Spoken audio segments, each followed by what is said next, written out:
Today we are going to speak about fast and approximate responses, but first of all, a few words about me. I am Артур Соловьёв. I am a software engineer with the main interest in algorithmic trading. By the way, everybody knows what algorithmic trading is, right? Right. Good enough. So stocks buy low, say high, sell high, yeah. So we need to respond fast in our domain, and I think I'll show you a few techniques which will have you more prepared in responding fast as well, and hope you like it. So what is our problem? Fast and approximate responses means we need to respond fast, usually in real time. For example, in self-driving cars, if we don't process data fast enough, then car will crash. In video games, that means game will stutter. And in OptimalDL, getting back to our thematic, subjects, the documented application, document estimation, and calculating daily average users, and so on. All those problems require to respond fast and require to, preferably have a constant or not so much space, and that is what I'm going to show you now. And what else I wanted to say. So the solution is to use probabilistic data structures. Anyone knows what probabilistic data structure is? Please raise your hands. Yeah, not too much, but I think we'll handle it. Yeah. So sometimes we cannot allow ourselves to answer in time or space depending on the number of elements. Let's say we have 100 of elements and our answer time is 100 nanoseconds. That especially happens in financial sphere with exchange orders. But when the number of elements grows, when it's like 1 million, we still need to respond as fast as we used to do with 100. And that basically means compressing linear solutions into constant ones. But for cardinality reasons, that is not possible entirely. I mean, there's no ideal compression. If you try to, let's say, compress 1 million elements into 1,000, you simply cannot do that ideally, and your compressor will inevitably lose some information. That is why probabilistic data structures often lose information, and we really need to know which profile our queries have, because we need to use upsides and downsides of each structure, and that's exactly what we will consider for now. I won't bother you with theory, only real applied tasks and only real solutions, and sometimes you'll have code. The slides will be named "Try Yourself," and you can try yourself, probabilistic data structures. So let's start with problem 1, if element in set. Problem sounds relatively simple, right? So to answer precisely, we need to store all elements. That means linear space. And that usually means our RAM usage will grow indefinitely when we try to store all the elements. For example, to answer precisely on is Twitter post contained in our Twitter dataset. If the dataset is 10 million elements, that means we need tens of gigabytes of RAM, and that is something not suitable for us. But there is a solution. The solution is to have a constant size structure which will map one bit of structure to many elements of set. And let me provide an example, and that is balloon filter. Okay, forget that slide header for now. I'll explain you the principle. Let's suppose you have a gym and number of visitors is not always constant, It's like gym can be visited by 10 people at a time, 50 people, 100 people, and so on. But the number of lockers is always like 10. And one locker fits many belongings, and you know your gym buddy, by the way, who visits gym regularly. Why are you doing like that? Okay, I've got it. Yeah. So you have a gym buddy, you know he has a favorite locker, and what exactly that means? You know when that locker is empty, that means your buddy definitely not here. But if the locker is closed and it contains something, that means you need to do an additional check. You need to visit the entire gym to like find your buddy or not, to be sure. And that is exactly how Bloom filter works. It's a set of such lockers, and each locker can be either 0 or 1. And if the Bloom filter bit is 0, that means there's no such element. And if there are 10 elements mapped on that bit or on that locker, it means no one is present here. And that solution is, and that feature is required in some real-world problems, such as document deduplication. Because let's imagine you have a data set consisting of millions of entries, and you need to know which of them duplicate each other. Generally, there won't be many duplicates, so most of the time the response on whether element already in set or not will be false. So that is the use case for Bloom filter. And how does naive solution, don't bother with it for now, how does the naive solution sound? The naive solution is to store the entire set and to check it each time. Let's say your set of, let's say, tweets doesn't fit in RAM at all, and you drop it on a hard drive. Hard drive latency is like milliseconds per entry, so that means you'll be very slow. Or otherwise, you'll have like not enough space in RAM to store all the entries. So instead, you can do the following. You can add your entries to the Bloom filter along with adding them in set. And Bloom filter goes in RAM, and your set goes on hard drive. Usually, you get a Bloom filter entry which is negative. There's no such tweet in the set. There's no such element, and you won't bother checking HDD at all. But in that 1% of cases where it happens, well, you'll get slowed down by 1 millisecond, but that's only like 1% of cases. The thing is, the original solution included either getting linear space and having the entire RAM filled with elements, or dumping those elements in the HDD and therefore getting too slow. And this solution means we get both faster and both save a lot of RAM, because in RAM we contain only Bloom filter, which is like hundreds of megabytes instead of like tens of gigabytes. And on hard drive we contain a full set, and full set is something we address relatively rarely. And that is why we answer now both fast, and we don't take much memory. And for practical reasons, for learning reasons, that may mean difference between like 8 hours of training and 1 hour of training, if you read from RAM or you read from hard drive.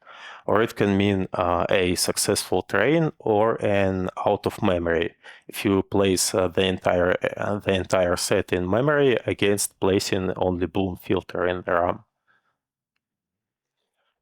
By the way, getting back to solving collisions, let's suppose we have a collision in the gym. our body always visits gym at the same time with some other guy, which likes the same locker as our body. And what we do then, we have two rows of lockers. The first one used for, let's say, shoes, and the second one used for other belongings. And we know probability of, how do you say, probability of those two persons colliding both in shoes locker and other locker, it diminishes really fast. That fast, so on 4 rows of lockers, you will get like 2% error.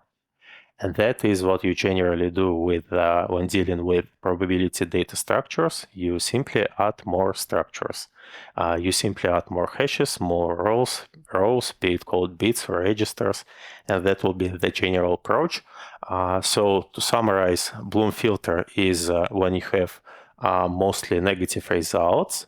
Bloom filter lets you save a lot of memory because you build index using Bloom filter, which is relatively small, and then you dump all the remainder, the original set on HDD, and you address it relatively rarely, which saves you a lot of time.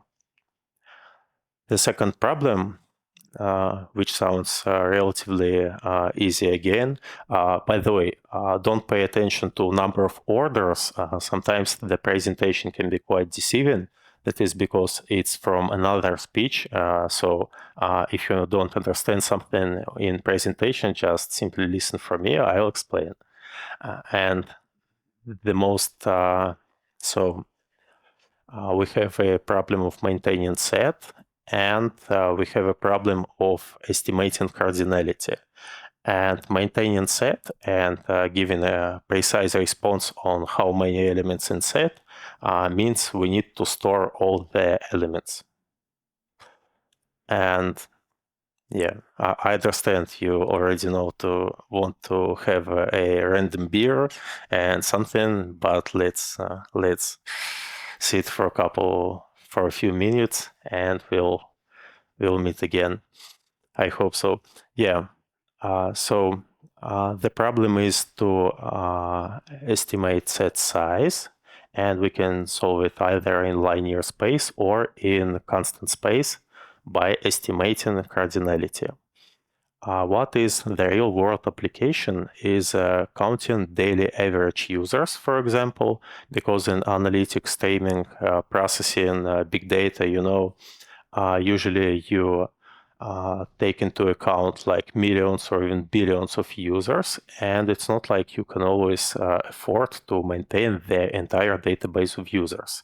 So you estimate their number using constant space and constant time, and the principle is, I'm going to explain, but you can have a look at the slide as well. The principle is you are trying to meet elements which are relatively rare in stream. That means, for example, if you count elements with like 20 leading zeros often enough, then it means the set has like 2 power 20 elements. It's like approximately a million of elements. And that is precisely how hyperlock works. You simply count the unique elements with n leading zeros, and you somehow average the results. Actually, it's not like average formula, but I won't go into details. Let's say it's another story. Yeah. So for downsides, I think it's quite obvious. It won't work on a too small set. So you need to either get more hyperlock locks, combine them, or you need to like use a hyperlock lock on a set that is big enough, and that's basically the main use case. You can try it yourself. The thing is the example before doesn't cover adding to the set. And adding to the set is something which is quite time-consuming and space-consuming. Time-consuming because worst case is rehashing, and on millions of elements, that can take much time. And aside of that, you can use hyperlog log. Instead, you'll get constant space and constant time. And you, in a Python package hyperlog log, you can even set the margin of error, how exactly you want your hyperlog, how precise you want your hyperlog log to be. We have another problem for now, which is it's not document deduplication. Deduplication was a problem one, but that doesn't matter for now. Document similarity. Yeah. So someone has any clue about how do you estimate similarity of documents? Please raise your hands. One. Another. Yeah, now see it's open data fast. Good enough. Yeah, so shortly, classical solution is to tokenize our text, split into trigrams, and then calculate Jacquard similarity. I won't get into details again. So shortly, we have document data science. We split it on trigrams. And then when we get the document data scientific, many trigrams intersect. And the elements, it seems to be documents are relatively similar. But if we have something like calendar data, only one trigram matches, only two ones, date and ATA. Yeah, so documents are not that much similar. So the approach is relatively okay, but on large-scale solution, that means too big elements, too high amount of documents, or how do you say, document size will cause either one dimension or the other one to grow. And given we need to compare documents pairwise, that actually means something like quadratic space and time, which is unacceptable sometimes because we simply don't have that much memory and CPU time. What is the solution? There is a technique called min hashes, and it allows us to reduce our n-gram hashes into fingerprints. Fingerprints are a minimum of hashes taken on a couple of trigrams. Min hashes have that important feature, which is called locality sensitive hashing. That means for many documents, if they are similar themselves, then their hashes will also be similar. And that means we can reduce our documents to a constant hashes and then compare those hashes to get an estimation of document similarity, which is good enough. And that what is this slide is about. Okay. What else? You can try it yourself. sklearn, by the way, who used sklearn at least once in their life. Again, data fast. That's exactly what I expected. Yeah, good. So sklearn LSH forest. That is not exactly min hash, but it uses similar principle of locality sensitive hashing. So if you compare hash fingerprints, it means if they match, then documents themselves match as well. I actually don't want to go deeper into that problem, but I'll try to. So someone knows a thing or two about exchanges, financial, Wall Street, like stocks, securities, derivatives? No. Okay. Okay, so there is a kind of crypto exchanges which allow you to buy cryptocurrency, and they usually give you a set of proxies you can use to connect to them and to buy or sell crypto. But for some strategies of algorithmic trading, when you buy low, sell high, you need to know what exact latency is between you and the exchange, and it's not that easy to measure. naive approach is to calculate quantiles, but let's say it's time and space consuming as well. How to measure it? No, I need the other side. Yeah, you can maintain distinct sets of quantiles, but that is let's say it's difficult and it takes much space. And the most important thing is it's hard to do that on stream, so in real time. So, by the way, how to measure the resulting latency? Yeah, I think you'll get this slide very well. I don't even need to say anything here. Many models of network latencies are like identical and independently distributed. Total latency is some of those latencies, and someone knows what that means. Someone knows it means they converge to a normal distribution. Someone doesn't. Okay. Thank you for your honesty. I guess, yeah. So there is another solution, which means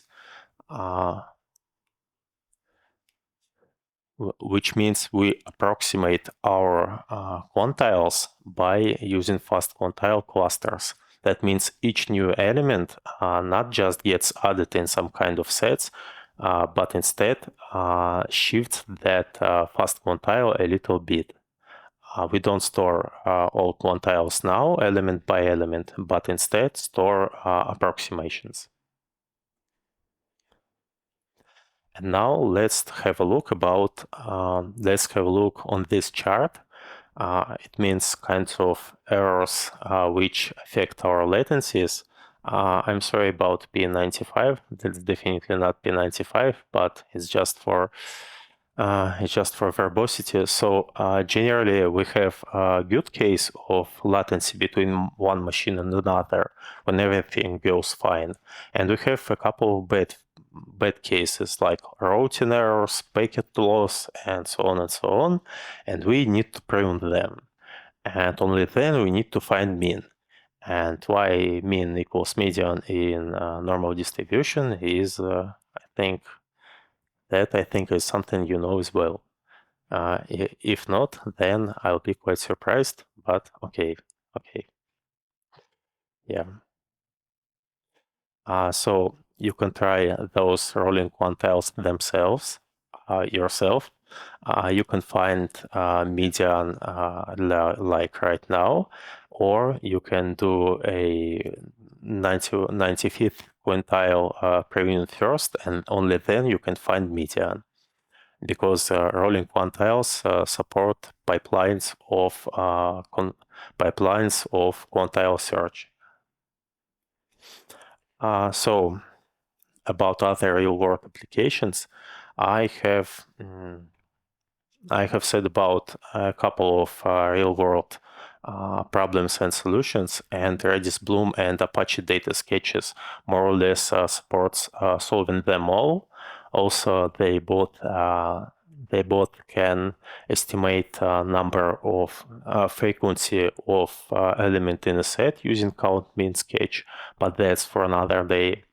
And Apache Data Sketches also knows how to do set intersections and set unions on a stream without storing the sets themselves. So you definitely need to try it yourself. And about sklearn, yeah, I've already told you that. Similar aspect with min hash, which is local sensitivity. So what is the best practice here? On a large scale, on a big enough documents or a big enough number of documents, you don't need to compare documents themselves, but instead use locally sensitivity hashes and compare them using hashes. Sometimes this technique is the only one which allows you to, measure document similarity, duplication, and so on, because other ones simply don't work on that much on that much number of data, which we have in case of, let's say, web full text search and so on and so on. And as far as I remember, similar principles were used in Alta Vista and some similar search engines from the 1990s. But that is story for another time as well. I'm sorry for saying it all the time. It's just I have only like 20-25 minutes, so we need to be pragmatic.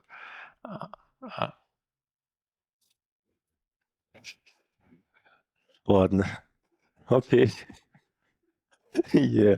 About common principles, you already know them. A couple of structures which generally don't calculate the entire set, doesn't store all objects, doesn't compare objects, only compares fingerprints, and gets combined with similar structures for better accuracy. Also, just two more things. For uniform load of such kinds of structures, you generally need to store not elements, but their hashes, just in classical hash sets and hash tables, you know. And what else? And now it's questions time. And I think if you want to have a random beer before, you must ask at least one question. So here you go. Yes. Thank you for your speech. Yeah, thank you. What's the question, by the way? Привет, Александр меня зовут. А вот некоторые базы данных в высших 16 битах указателя в 64-битных архитектурах хранят Bloom-фильтр. Вот у вас в трейдинге похожее решение используется? У нас в трейдинге используется запрятывание в указатели в младшие биты указателя на то, что маркера того, что прямо сейчас элемент, а вернее указатель, используется каким-то другим агентом. Это называется hazard pointers. А что касается запихивания туда какой-то еще информации, ну да, если у вас, скажем, указатели aligned по размеру страницы, вы знаете, что младший там n-бит вы можете туда что-то запрятать. А теперь, внимание, вопрос. Понял ли я вопрос?